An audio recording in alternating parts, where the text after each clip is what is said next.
About predators. I still got to do the gate on this one, like I did on the other one. You have to. What will keep chickens in an area or out of an area? I do not recommend chicken wire because that's for chickens. It will not protect your chickens from predators. Predators can go through chicken wire like it's not there. I mean, it's just not. Um, so we lost our silky rooster and speck, or the oldest living hen that was hatched by one of our other chicks, whose mother was also taken out by a fox at the other property. So, it's like it's never ending.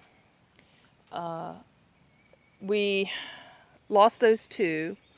I thought it was a possum. I secured the gate, started locking them up at night, and then we were out. We came home late one night, and my husband came out, and he didn't.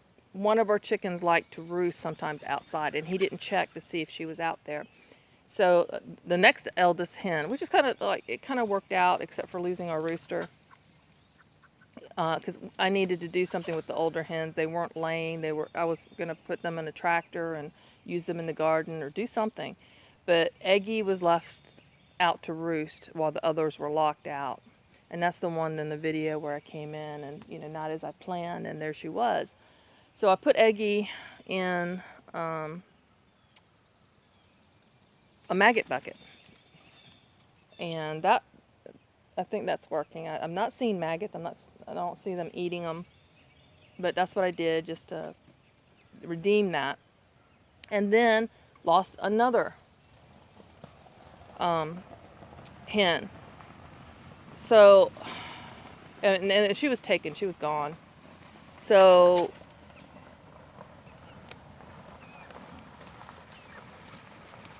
all the drama. I think it's a bug. But if a chicken will run, the rest of them will run too. They just like follow, because like, what have you got? What do you know? They're just instinct. They flock together. So another hen was taken out. One of our mixes, Americana mix. So we bought a trap. So that's four hens, and if you 4 birds, 3 hens and 1 rooster, and conservatively at $25. $20. We're talking $80 to $100 worth of birds taken out, and the emotional stress. Don't even go there. I'm not going to calculate that. And then we spent $60 on a big trap because we knew we have a little traps. They will catch maybe a small bunny, squirrels, something along that line, but not what we thought was coming in. So over a week ago, Friday night we catch a really good sized raccoon. It was big. And in fact, my husband came out to check on the bird, just check on the trap, and it was in there. It wasn't in the trap, it was in the run. And the birds were locked up in the coop, so they were okay. And he thought he rigged it to where it couldn't get out of the run, but by the time he came in and got the gun and went back out, the raccoon had gotten out of the how he had rigged the corner. So the next morning, it was in the trap. We thought it got away, but it was big. So anyway, it was executed, and we put the trap back out again. And the second night, it caught another raccoon, much smaller. The first one was a male. The second one was a female. I do not recommend. I mean, he'd already spent the day processing the other raccoon, and we don't know this kind of stuff. He wanted to save the skin. Even though it was predator and it had already cost us over $150. It's not easy if you don't do this stuff regularly. He watched videos. So he processed the first one. The second one, he was like, okay, we need to go to church. We need to.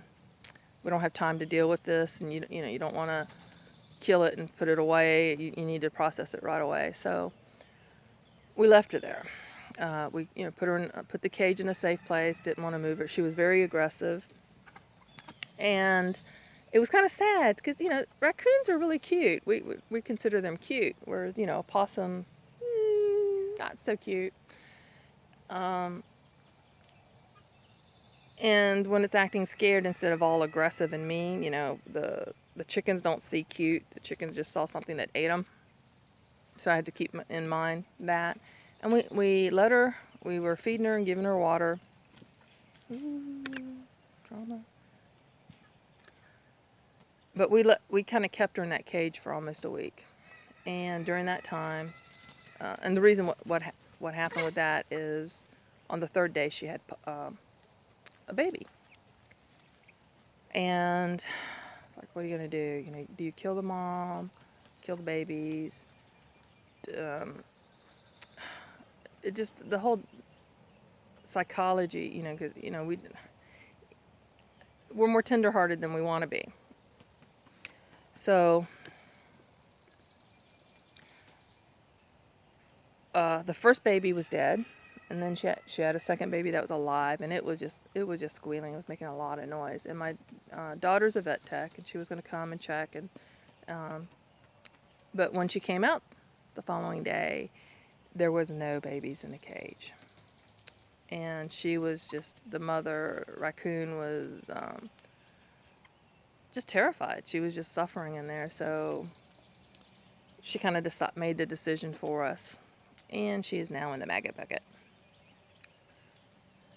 It's not easy. Can we relocate them? Yeah, you can always relocate an animal, but where? Where? Who wants that? It's now a chicken eater. It's going to find someone else's chicken wherever we put it. There is no place that's so far out. Someone mentioned a national park. We have a swamp that's a national park here, and I don't think they're going to allow us to just bring in raccoons because raccoons are territorial. And here she was, if we'd relocated the male, she would have still came out the next day. And then we would have had to relocate her to the same location. How do you do that? I even thought maybe we should buy another cage so that we can, have one always in use. And even with the second one, we'd have had to... It's just part of management. The best thing is make your coop as predator proof as possible. I'm now no longer locking the chickens in because things are happening. We're going out at night.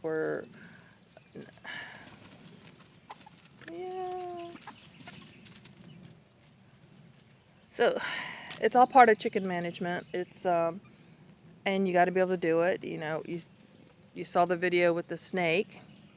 I'll put links down to the videos I'm mentioning. And this is not snake proof. These 2 runs will never be snake proof. But the nursery, because baby chicks are a snake magnet, a predator magnet. They chirp and chirp and chirp. They have an odor that they put out when they hatch, and it draws these predators in. I saw marks around the other coops that I used all chicken hardware cloth panels on, and they couldn't get in, and they couldn't dig. Here they probably could if they put an effort. They can dig in. This is softer topsoil, but over there it's packed clay, and it would take a lot of work for them to get through it. So you have to put those into consideration. The bricks are just a peace of mind for me. I don't see anything digging through, and if it did, it could move these. I should have a second layer, but I'll take care of that. That's another thing I need to do to finish this up. And even in even if you're in a residential area, let's say you're in a nice neighborhood, lots of houses, no woods nearby, you know, you're somewhat surrounded by urban life, you're not out in the sticks like we are, you still have raccoons, you still have possums, you still have snakes, and you have neighbors' dogs. I've got friends on Facebook who have lost their backyard chickens. They actually have a backyard. It's hard to say front yard, backyard over here because it's just woods. And they've lost their birds to predators. There's hawks. There's watching a video, someone's losing their baby birds to crows were getting in and pecking and eating. We normally think of them as scavengers. I hadn't had my tea either this morning. And I came out here and let them out, or opened the door.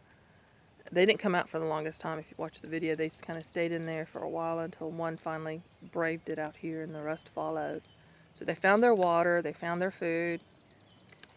But the whole issues with protecting it, because we don't name, none of these are named. None of the other birds are named. We lost Speck, we lost the rooster, we call him the rooster, the white silky rooster, it's the only one we had. And Eggie was given to us. She was an Americana, but she laid those little white eggs. You know their habit, you get to know them. And she's actually gotten to the point where she let me, she would squat down and let me pet her. Okay. That's really how they act toward a rooster. So she was acknowledging me as the rooster. Oh, see. New territory, they're all trying to establish who's who. And if I'm right about these light-colored birds, they're going to get too big to roost. They won't be able to flap their wings and get up there. In fact, that's what causes that deep pectoral myopathy, gangrene. There's a lot to learn. You think you just get some birds and put them in a cage, and then they're going to clean your garden, they're going to eat the bugs, they're going to till for you, turn your compost. Yeah, there's a lot more involved. I also need to get some diatomaceous earth so that they can do their own little dust baths in here too. And of course, got a bird in the food. That's the little one. That's okay. I'll deal with that later. But that's what they do. They scratch. I was hoping it was low enough they won't have to go in there, but I figured that was going to happen.